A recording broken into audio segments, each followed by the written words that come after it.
give it. Okay, can you see the presentation? Yes. Okay. So good morning, everybody. My name is Marcos Bouza, and I'm a new postdoc here in the University of Jaen. I just took this presentation as a way to introduce me to all the people in the TImPANI, and most of you don't know me. And so I'm going to talk about my work in Georgia Tech, where I work with triboelectricity as power source for electrospray. But first, I want to tell you about my background. So I'm right now. You are the photo that I put for the presentation is not the most updated one. I'm from Asturias, which is a small region in the north of Spain, and I'm from a really small village there. You can see my childhood home. I just want to share with you, like, we have a spectacular food there. We also have cider and the most beautiful landscapes in Spain. I'm in love with my region, so I just recommend you to visit it. I did my PhD in the University of Oviedo, and I work in a variety of topics related with mass spec. So I did low pressure glow discharges to analyze non-conductive materials, thin layers, and also box. I work a little bit with ambient plasmas, in this case with PAPA, to couple it to a differential mobility analyzer. So I work also a little bit with mobility, and I did study to develop a methodology to work with SPME and breath to find oral patient cancers biomarkers with using gas chromatography mass spectrometry. After I defended my PhD, I moved on and I started a postdoctoral position in Atlanta in Georgia Tech with Professor Facundo Fernandez. And I also was working in a center called the Center for Chemical Evolution, which is a NASA NSF center that is devoted to unravel the mysteries of the origins of life.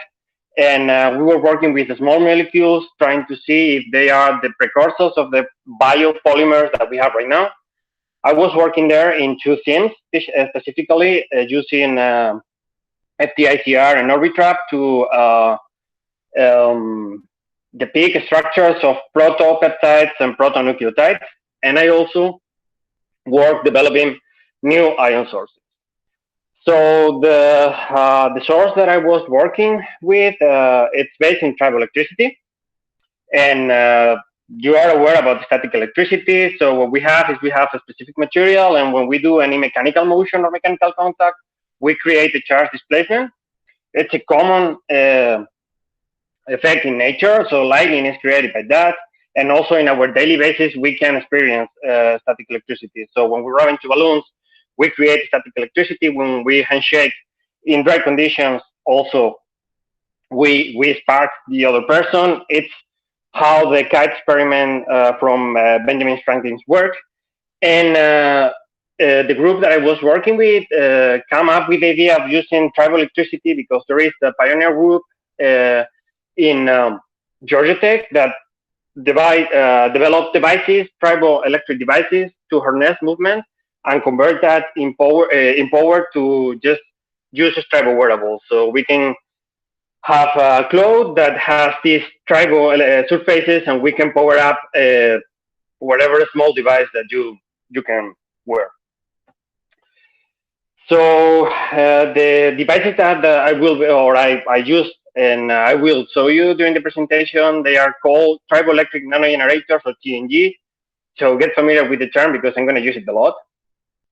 So what they do is, as you can see in the video, we have a TNG, and that is connected to a row of LEDs. And just by push and release that small device, we can power up and light up these LEDs. So we convert mechanical motion into electricity. And what we have is that we have an internal tribocharge that induce current displacement, and that create an electrostatic rebalance that will help to do, if we put and connect an oscilloscope, we can create positive pulses and negative pulses. So they are really reproducible instruments. The other thing that is really interesting about TNG is they are really cheap. You can build TNG for less than 100 euros, so they are incredibly useful for portable instrumentation. And also another characteristic of these devices is that you can control the charge really easy by controlling the size of the TNG. So in Facundo's lab, what they did, so they thought, why we cannot use these devices to power ion sources.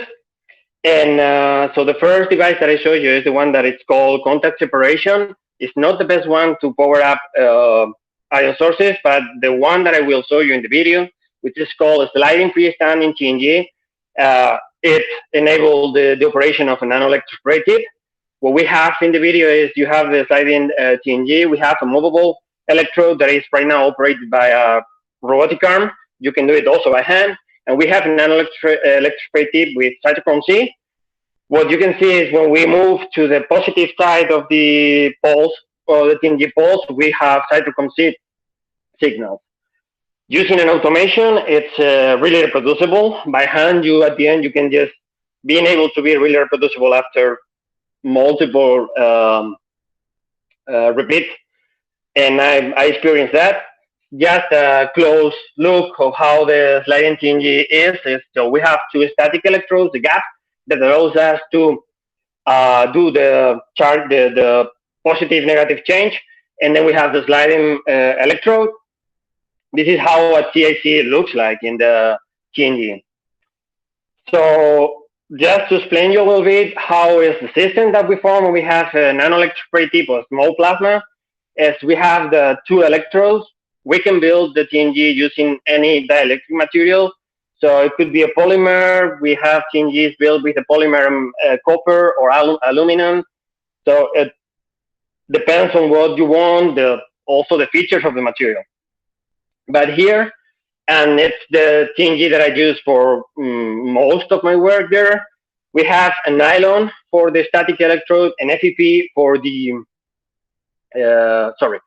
we have nylon for the movable electrode and FEP for the static one. And then we need whatever conductor. Here we have copper that allows us the connection between the TNG and the ion source. The circuit that we form is we connect one part to the nanoelectrospray tip in this case, and the other should be grounded, and we form a 3-capacitor circuit. When we do that, we have a first capacitor that is formed by the TNG electrodes. Then we have a second one that is formed by the nanoelectrospray tip, the solution, and the electrode. We can immerse the electrode, and we can do also induce electrospray. And the third one is a leaky capacitor that allows us to form a spray. And it's formed between the solution, the air, and the mass inlet.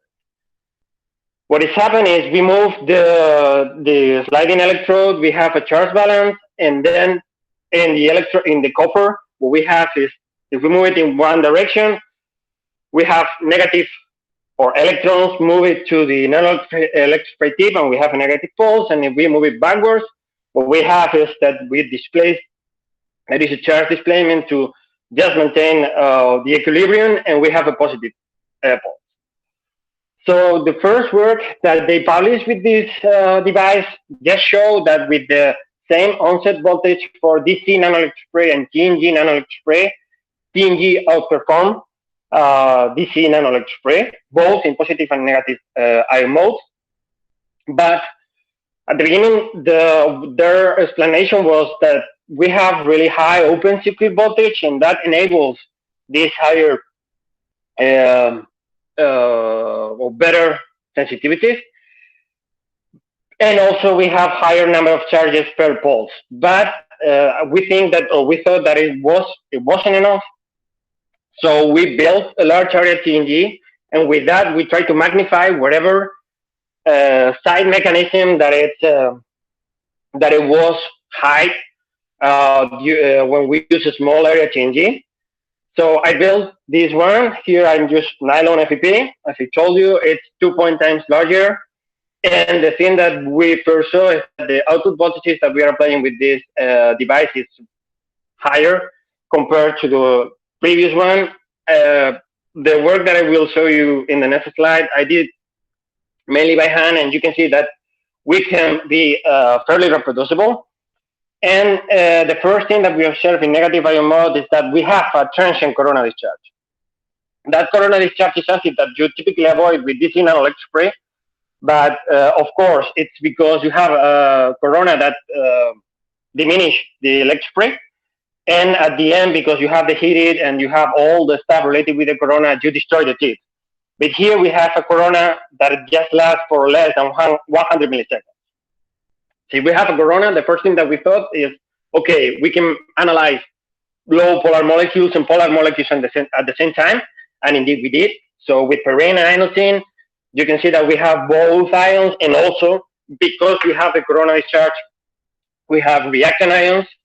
If we compare the results between DC nanoelectrospray and TENG nanoelectrospray, which is the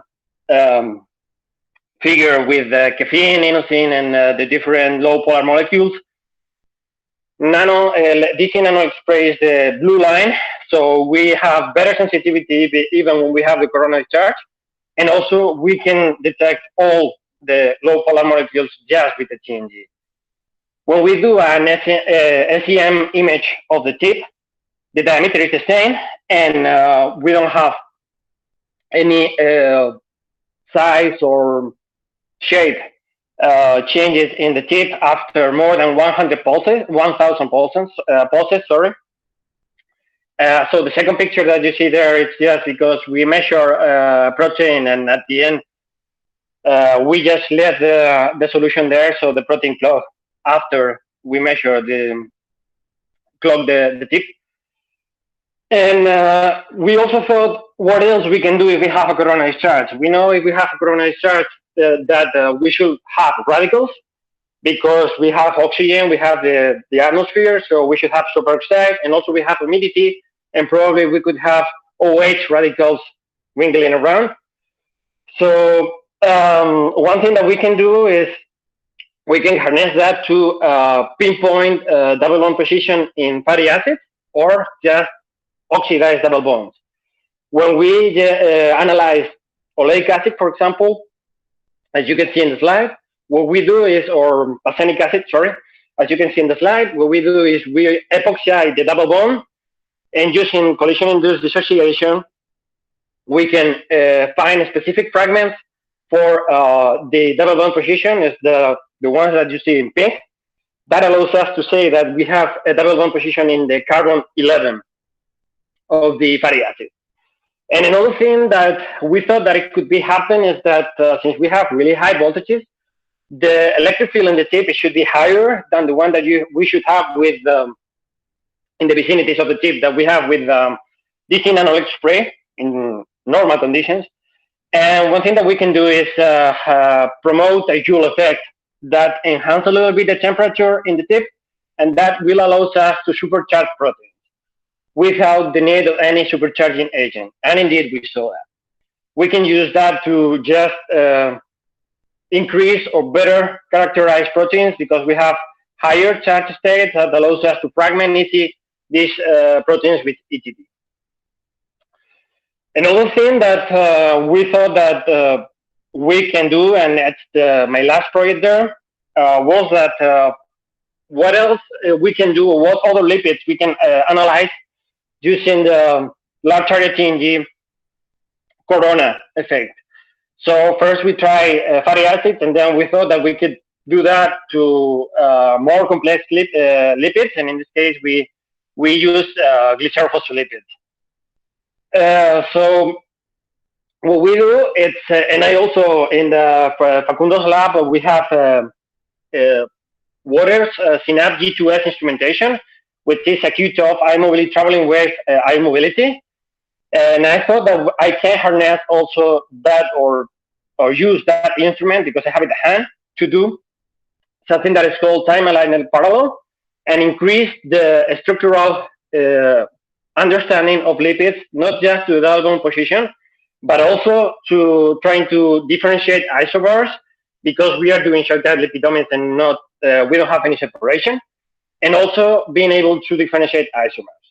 And we can harness the triboelectric effect in positive and in negative mode. We indeed see an isolate isobar from the target lipid, and also we can see differences in between isomers, structural isomers. So with this combination of TAP and large-area TNG, we can get a more comprehensive structural study of the lipids in rapid analysis. So everything happens in less than 1 minute. And now I'm going to tell you real quick. It's just about what I will be doing in Jaen and what I'm doing right now. So I'm part of a project that I will be working with flexible microtube plasma, trying to develop different applications for GC, using probably the cross piece that David and Pascal developed, and see what we can do, what applications we can, so what type of compounds it will be interesting to work with, and if we need to do any upgrade or change to make it suitable for the application that we want to develop. And I will be also work with other ambient ion sources like DVDI or paper spray. But today I just want to finish the talking a little bit about some work that I did with transmission mode, because I also talked with Dr. Franska and Daniel, and I want to, if you want to talk about it, just show what I did. So I decided to try the transmission mode, because while I was preparing the lipid paper that I told you about, I find a paper from a group that what they use is transmission mode. They deposit the fatty acid on a paper, and using an LTP, they were able to epoxize or to oxidize, to form the epoxide of the fatty acid and saturated fatty acid. And in less than 3 seconds, we have enough signal to fragment the epoxide and has the diagnostic, or get the diagnostic ions that I told you about for the double bond position. And I also just look in the literature, and I just found like another 2 or 3 examples from the same group or the same people about LTP transmission mode. So why don't give a shot and see how it looks like with DVDI. So what I did is I got a paper of like 2 centimeters wide, and I just deposit there 10 microliters, of a Masalil solution. Masalil, you know, it's our gold standard in the University of Jaen. So I just let the lipid or the solution to spread in the paper, and after 3 seconds, I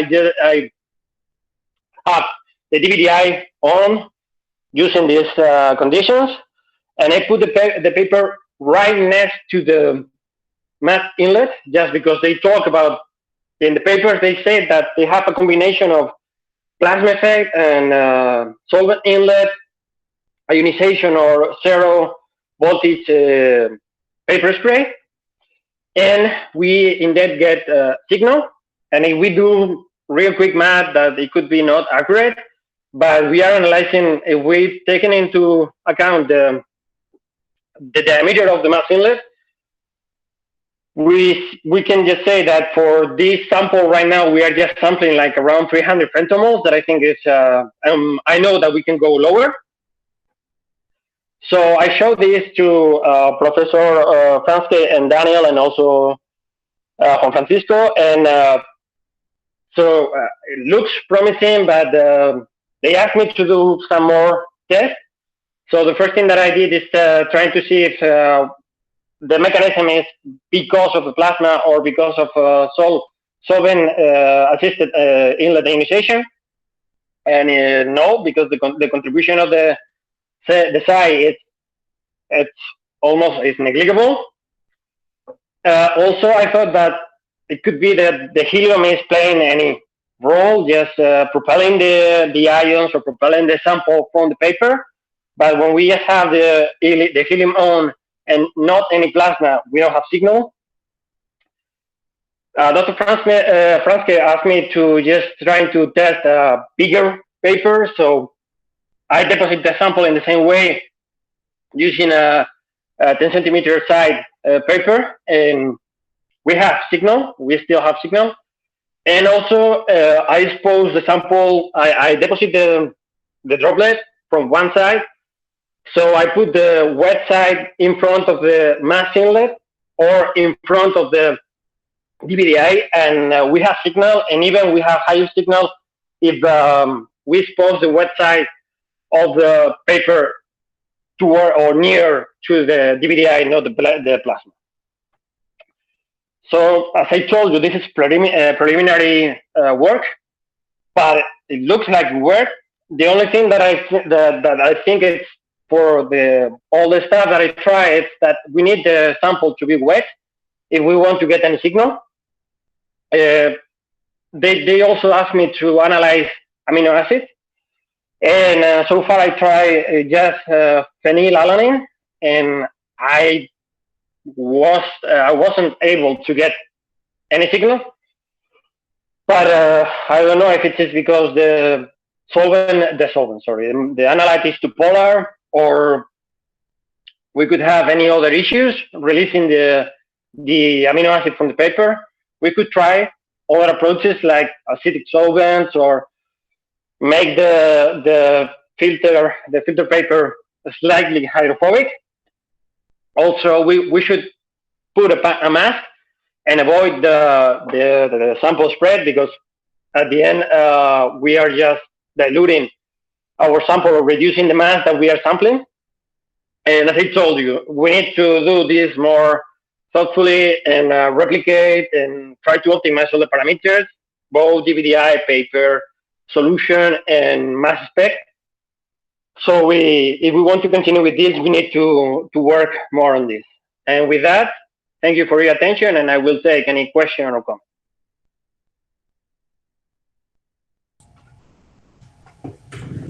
Thank you very much, Marcos.